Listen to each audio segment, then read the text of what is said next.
As we progress in all directions of research at MSR, we stay true to a core part of our mission, advancing AI responsibly by understanding not just what these systems can do, but how and why they sometimes fail. Tyler Payne, a senior research software engineer with Microsoft Research AI Frontiers in New York City, is investigating how AI agents perform when they're given access to multiple tools, from calculators to code interpreters. Surprisingly, his findings show that adding more tools can sometimes hurt performance, introducing toolspace interference. Over to you, Tyler.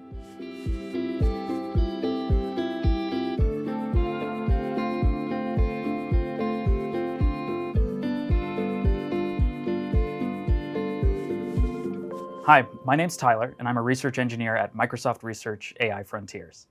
Today I'm going to be talking about an emerging problem for LLM agents that we call toolspace interference. This was an exploration done over the summer of 2025 in collaboration with my colleagues here at AI Frontiers. AI agents powered by LLMs have become a popular topic in both research and industry. In general, an agent is a system that can sense and affect its environment in pursuit of a goal. LLM agents are usually software systems that equip LLMs with tools they can use to understand and manipulate their environment to complete tasks on behalf of their users.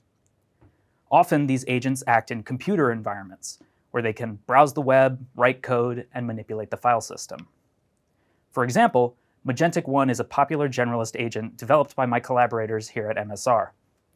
It is designed as a multi-agent system, which is a useful programming abstraction that delegates certain capabilities to sub-agents. Specifically, in Magentic 1, these sub-agents are the coder, terminal, web surfer, and file surfer, all of which are coordinated by a top-level orchestrator agent. Now let's imagine you ask Magentic 1 to solve a Git-related task. First, the orchestrator must decide whether to delegate that task to the terminal agent or the web surfer agent. But when building a system like Magentic 1, we can evaluate its behavior on such tasks and fix issues by adjusting any part of the system. So for example, we can provide in-context examples to the orchestrator if it decides to delegate to the wrong sub-agent. Likewise, we can adjust the tools and prompts of these sub-agents directly. In this way, Magentic 1 is a vertically integrated system. But in the past year, the Model Context Protocol, or MCP, has exploded in popularity.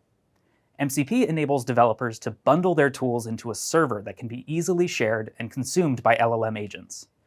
Most popular LLM agents like Claude Code, Cursor, and GitHub Copilot already support MCP servers. This lets any user extend their agent at runtime, breaking the assumptions of vertical integration. Now, while this horizontal extensibility is exciting in principle, in practice, we observe that it can actually reduce LLM agents' performance. We call this phenomenon toolspace interference. In order to study toolspace interference, we developed MCP Interviewer, a CLI tool that automatically analyzes MCP servers, collecting descriptive statistics like the number of tools they provide, the depth and length of those tool schemas, and many more features. It can also use an LLM to generate a functional test plan that invokes each of the server's tools to test that they behave as expected. You can also use MCP Interviewer to do qualitative LLM as a judge evaluation of the server. We're excited that MSR enables us to share these tools with the world, and we've open sourced the MCP Interviewer on GitHub. Back to the research. We collected nearly 1,500 real MCP servers from public registries including Smithery.ai and Docker MCP Hub. We then ran the MCP Interviewer on each of these servers and analyzed the results, which we lay out in detail in our blog post on the MSR blog. To recap our main findings, we identified a few common issues that can cause toolspace interference. First of all is tool name collisions. Two tools cannot have the same name, and LLM provider APIs will reject requests if there are name collisions between tools. MCP provides no formal guidance on namespacing, and so clients have had to develop their own strategies, like prefixing the server name before the tool name. Beyond exact collisions, though, tool names can also have significant semantic overlap, like search, web search, Bing search, and Google search. This can also confuse agents. Next, we identified servers that expose too many tools. OpenAI's API accepts a maximum of 128 tools, and their documentation recommends keeping that number well below 20. But we observe many servers above this 20-tool threshold. Long contexts can also degrade LLM tool calling performance, and MCP provides no limit on the length of tool responses. We identified some tools that returned more than 128,000 tokens in a single response, overflowing the available context of models like GPT-4o, and reducing the number of possible tool calls for other long context models like Gemini. Finally, different models need to be prompted differently.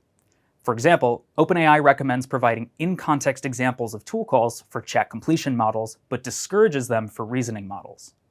An MCP server generally does not know what model is connected to its client, and so its tool descriptions may work better for some models than others. So what can you do? As a user of MCP servers, you can use the MCP Interviewer tool to test servers before using them. As the developer of an MCP client, you can intercept long tool responses before submitting them to your LLM provider. As an MCP server developer, you should expose as few tools as possible, have short tool responses, unique and descriptive tool names, and you should report what models and clients you tested your server with. MCP marketplaces should also test uploaded servers and report their findings, and even reject servers not meeting certain minimum criteria, like exceeding maximum tool counts. To learn more, please read our blog post and check out the MCP Interviewer on GitHub.